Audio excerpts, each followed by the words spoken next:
Welcome to the Rim Break Rodeo. We hope this video helps. In this video, I will explain how to inoculate mushroom spores. First, gather your materials, including a spore syringe, sterile substrate, and a clean workspace.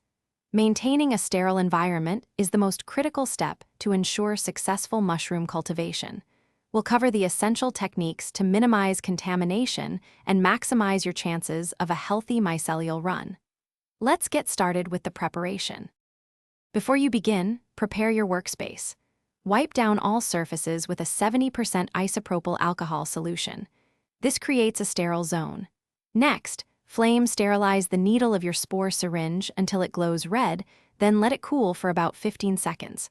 Always wear sterile gloves and a face mask to prevent introducing unwanted microbes.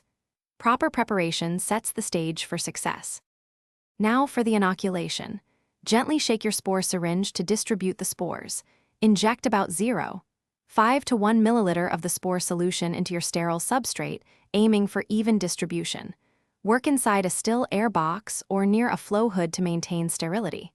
After injecting, quickly seal the inoculation port to prevent contamination. This careful process helps the spores colonize effectively. After inoculation, place your jars in a dark, warm environment, ideally around 75 degrees Fahrenheit. This temperature encourages mycelial growth.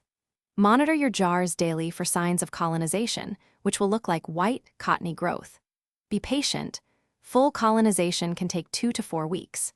If you see any green, black, or unusual colors, it indicates contamination, and those jars should be discarded to protect your other cultures.